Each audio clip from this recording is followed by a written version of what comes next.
विजय वडेट्टीवारजी, तुमचा आवाज सध्या पोहोचू शकत नाहीये, पण सरकारवरती तुम्ही टीका करताय। या सरकारला आदिवासी समाजाच्या प्रश्नांबद्दल त्यांच्यामध्ये उदासीनता असल्याचा आरोप तुम्ही केलेला आहे। विजय वडेट्टीवारजी, आभार आपले, आपण एबीपी माझाला प्रतिक्रिया दिलीत त्याबद्दल। तर मुख्यमंत्री जनतेची फसवणूक करतायत, बनवाबनवी करतायत असा आरोप विरोधी पक्षनेते विजय वडेट्टीवार यांनी केला।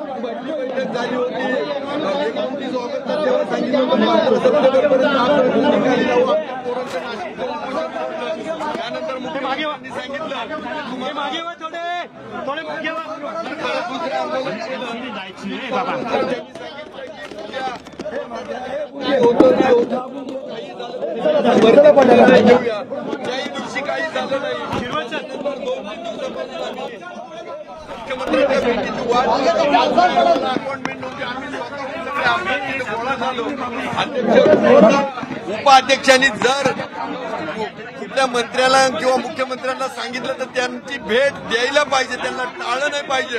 पण आम्हाला सरळ आता असा अर्थ होतोय का तुम्ही आदिवासी समाजाकडे दुर्लक्ष करताय का काय?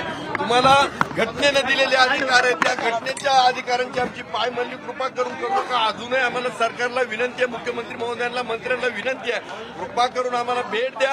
आमच्या काही आमदारांनी, जिरवळ साहेबांनी गॅलरीतून उडी टाकायची का वेळ आली? आम्ही सत्ताधारी आहेत, आज आमचे जिरवळ साहेब ढसा रडताय, ही परिस्थिती का निर्माण झाली? याला कारणी कोण आहे याचा प्रत्येक खरं तर सरकारनं विचार केला पाहिजे। उद्या आचारसंहिता लागणार आहे आणि मग कधी तुम्ही या समाजाला न्याय देणार, या तरुणांना कधी नोकऱ्या देणार? बाकीच्यांच्या मात्र ओपनची भरती चालू आहे, पण आदिवासी समाजावरच का अन्याय होतोय? एक लक्षात ठेवा, आदिवासी समाज लढणार आहे। जिरवळ साहेबांसारखे आदिवासी समाज लढणार आहे, रडणार नाही। जिरवळ साहेबांचे जे आसू आहेत ते आमच्या आदिवासी समाजासाठी आहेत, आमच्या मुलांसाठी आहेत, आमच्या समाजासाठी आहेत। आम्ही रडवणारे लोक आहेत, आम्ही लढणारे लोक आहेत। त्यामुळे जे आज आसू साहेबांच्या डोळ्यात आहेत ते आमच्या समाजासाठी आहेत, आमच्या मुलांसाठी आहेत। एवढी फक्त दखल घ्यावी आणि सरकार, आम्ही सत्ताधारी सगळे बसलोय, त्यामुळे या सरकारने आता तरी जागं व्हावं आणि पेसा भरती करावी अशी कळकळीची विनंती आहे। पुन्हा एकदा सांगतो, जिरवळ साहेब रडणारे नाही, लढणारे आहेत।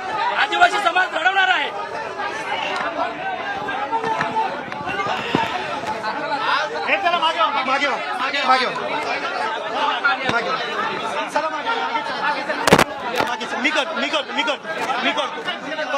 मला करू दे, आम्ही करतो। तर मंत्रालयामध्ये आदिवासी आमदार आक्रमक झालेले आहेत। आम्ही रडणारे नाही, आम्ही लढणारे आहोत। सरकारने आता तरी आदिवासींचा विचार करावा। आम्ही सरकारमध्ये असूनही जर अशा पद्धतीची उपेक्षा आमच्या पदरी येत असेल तर आम्हाला ते मान्य नाही, अशी भूमिका आदिवासी आमदारांनी घेतलेली आहे। जर आमदारांवर जाळीवर उड्या मारायची वेळ येत असेल तर सरकारने या संपूर्ण प्रकरणाचा साकल्याने विचार करायला हवा, अशी भूमिका किरण लहामटे यांनी मांडलेली आहे।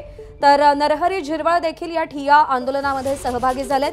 जाळीवरून सध्या या सगळ्या आमदारांना बाहेर काढण्यात आलंय, पण मंत्रालयामध्येच या सगळ्या आदिवासींनी ठिय्या मांडलेला आहे। काही दिवसात आचारसंहिता लागू होईल आणि मग त्यानंतर आदिवासी तरुणांना नोकऱ्या, रोजगार कसा मिळणार, असा महत्त्वाचा प्रश्न किरण लहामटे यांनी उपस्थित केलेला आहे। सर्व आमदार, खासदार आम्ही पक्षभेद विसरून फक्त जातीसाठी आणि समाजासाठी लढतो। पुन्हा एकदा सांगतो, आमचा आदिवासी समाज हा लढणारा आहे, रडणारा नाही। जिरवळ साहेबांच्या डोळ्यात जे अश्रू आले ते आमच्या मुलांसाठी आले, आमच्या समाजासाठी आले आणि त्याच्यामुळे आमची मुख्यमंत्री महोदयांना विनंती आहे, उपमुख्यमंत्री महोदयांना विनंती आहे, आजच्या आज निर्णय व्हावा अशी आमची एक माफक अपेक्षा आहे। साहेबांना थोडे हे झालेलं आहे, त्याबद्दल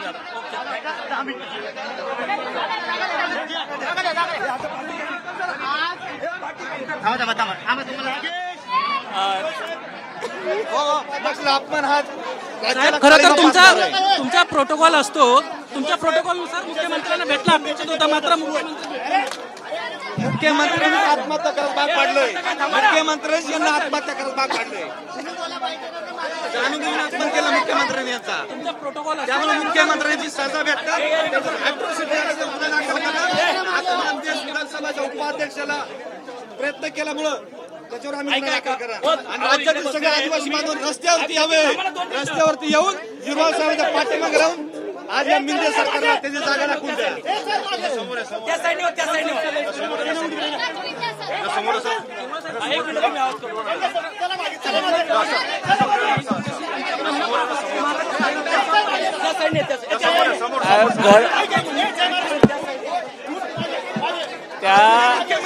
त्या मुलांना तिथं जे मुलं आहेत 100च्या आसपास मुलं मुली आहेत त्यांनी बरं वाईट करायला नको म्हणून माझी विनंती आहे शासनाने तात्काळ त्यांना त्या ठिकाणी जाऊन त्यांना सुरक्षा करावी सुरक्षा द्यावी.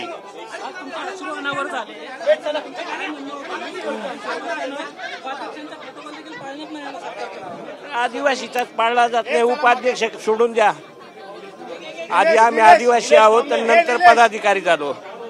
ज्यांनी आम्हाला आदिवासी प्रतिनिधी म्हणून पाठवलं त्यांची जर सण उत्सव सगळे इकडेच होत असतील तर आमचा काय उपयोग. 14 दिवस झालेत ते मुलं इथं आहेत. 14 दिवस एखाद्याने तरी येऊन पाहिलं का तिथं रस्त्यावर झोपतात. आदिवासी आहेत पण माणसं आहोत आम्ही.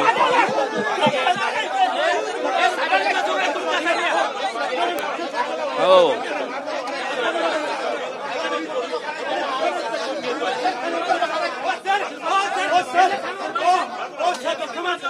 पैसा भरतीच्या मुद्द्यावरून नरहरी झिरवाळ अत्यंत गंभीर झालेले आहेत.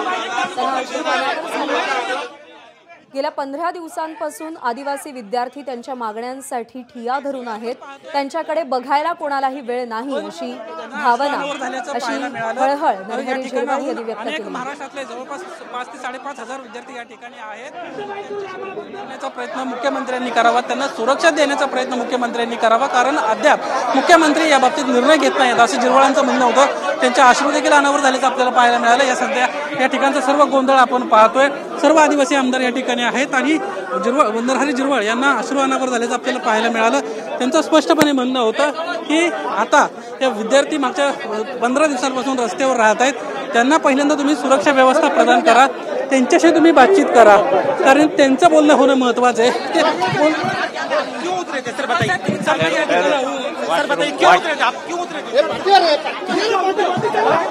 आपण पाहतोय नरहरी झिरवाळ या ठिकाणाहून निघालेले आहेत आणि एक जोरदार या ठिकाणी गोंधळ या ठिकाणी आपल्याला पाहायला मिळतोय. मंत्रालयातला हा 3रा मजला आहे आणि त्या ठिकाणी हा जोरदार गोंधळ आपण पाहतोय. नरहरी झिरवाळ आता या ठिकाणी निघालेले आहेत आणि काही क्षणांमध्ये कॅबिनेट बैठकीनंतर मुख्यमंत्री देखील त्यांच्याशी बातचीत करण्याची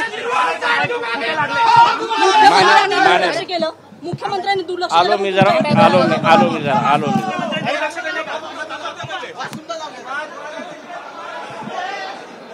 नरहरी झिरवाळ अत्यंत आक्रमक झालेत पण तेवढेच ते व्यथित देखील झालेले आहेत. आम्ही आमदार आणि विधानसभेचे उपाध्यक्ष नंतर आहोत. त्याआधी आम्ही आदिवासी आहोत आणि आदिवासी विद्यार्थ्यांना न्याय मिळालाच पाहिजे. मुख्यमंत्र्यांनी आदिवासी विद्यार्थ्यांची भेट घ्यावी अशी मागणी नरहरी झिरवाळ यांनी केलेली आहे. गेल्या 15 दिवसांपासून हे विद्यार्थी रस्त्यावर राहत आहेत. त्यांची अवस्था बिकट आहे पण त्यांच्याकडे बघायलाही कोणाला वेळ नाही. सरकार आम्हाला वेळ देत नाही अशी भावना या सगळ्या आदिवासी आमदारांनी व्यक्त केलेली आहे. आचारसंहिता लागू झाल्यानंतर सरकार या सगळ्या विद्यार्थ्यांना कशा पद्धतीने नोकऱ्या देणार, त्यांना रोजगार कसा मिळणार असा उद्विग्न सवाल या सगळ्या आमदारांनी उपस्थित केलाय. पेसा भरतीच्या मुद्द्यावरून आदिवासी आमदार मंत्रालयामध्ये आक्रमक झाले. त्यांनी जाळीवरती उड्या मारल्या सरकारचं लक्ष वेधून घेण्यासाठी. कारण का सातत्यानं सरकारचा वेळ मिळवण्याचा प्रयत्न, मुख्यमंत्र्यांची वेळ मिळवण्याचा प्रयत्न या आदिवासी आमदारांनी केलेला होता.